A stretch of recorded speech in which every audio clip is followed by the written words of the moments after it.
In the early 70s, OPEC didn't like what we were doing in Israel. Same old story. And so they cut off our oil supplies. So some of you will remember these long lines at the gas stations. And we feared we were going to have another depression like the 1929 depression. And so the U.S. Treasury Department came to me and other economic hitmen and said, listen, you know, we can't allow OPEC to blackmail us anymore. You guys got to come up with a plan so this will never happen again. We knew that that plan had to involve Saudi Arabia because it had more oil than anybody else, and it also, the House of Saud, the royal family, was corrupt and corruptible. The long version is explained in the book, but the short version of what we did, the deal we finally struck with the House of Saud, was a deal whereby they would return almost all the money they made from selling oil to the United States, invested in U.S. government securities. The U.S. Treasury Department would use the interest from those securities, which over the years has amounted to trillions of dollars, to hire U.S. companies to westernize Saudi Arabia, build petrochemical complexes, desalination plants, whole cities out of the desert, McDonald's and all the other things that go along with our Western culture. The House of Saud would also agree to keep the price of oil within limits acceptable to the oil companies, possibly not acceptable to you and me, but acceptable to the oil companies. And this is very, very important.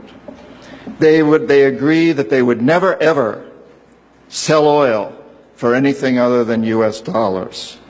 This happened in the early 70s, right after we'd gone off the gold standard because we were bankrupt, because we could not pay off our debts to European countries in gold. Nixon took us off the gold standard. And then we were stuck with a situation as why will anybody in the world use dollars? So very shortly we came up with this plan, which in essence put the dollar on the oil standard. You cannot buy oil on the world market for anything other than dollars, and that's very important to the corporatocracy. Our part of the bargain was we agreed to keep the House of Saud in power, in control.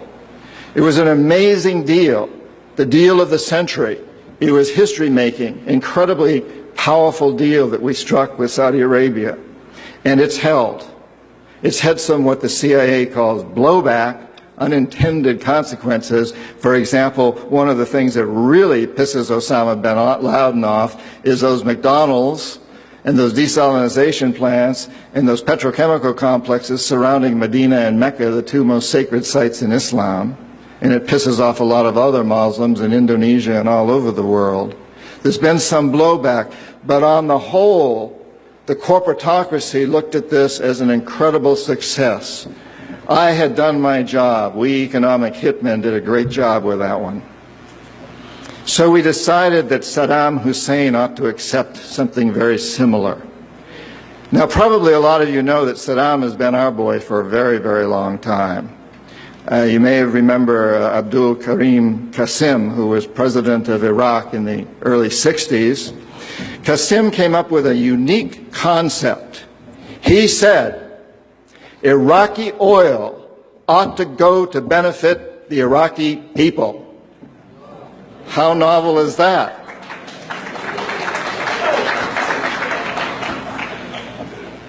But we didn't like that very much.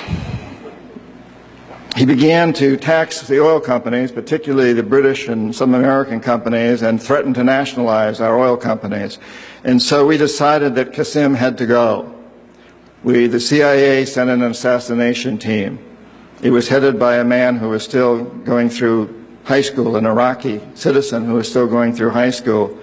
They riddled Qasim's car with bullets on the streets of Baghdad and missed him. The head of this assassination team was wounded and fled to Syria. His name was Saddam Hussein. He was a CIA agent in those days, an assassin for us. He failed. And so the CIA went directly, and this is all history, I'm not creating this. CIA went in and had Qasim publicly executed on Iraqi television. They put Saddam's cousin in charge. He became president of Iraq, and Saddam became vice president in charge of security. Eventually, as you know, he became president. He was our boy. He was our man.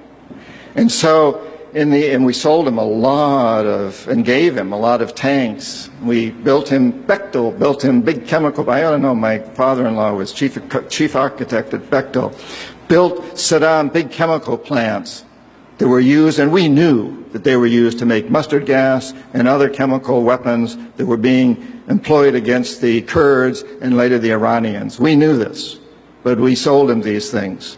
And in the 1980s, we decided that Saddam Hussein ought to accept something similar to Saudi Arabia. It was such a successful deal, because after all, what we want to do is control the Middle East and control the oil in the Middle East. And incidentally, I'm going to get back to Iraq in just a moment. But for those of you who think that Israel is about creating a homeland for the Jewish people, you're as deceived as most of them are. It's partly about that, perhaps, but what it's really about is creating a surrogate fortress in the middle of the Middle East. The Israelis are being used as pawns. They're being used like old armies used to use sheep that ran before the armies. There are surrogates. And their leadership knows that. Most Israelis probably don't. They think they're creating a homeland. But it's a very, very sad situation of what's going on there. And of course, the Lebanese and the Palestinians are caught in the middle of this. And Iraq is part of that too. We have to remember that Middle Eastern oil is the oil that's used by a great deal of Europe, and China and Japan. If we control Middle Eastern oil, we control our biggest potential competitors, Japan, China, Europe.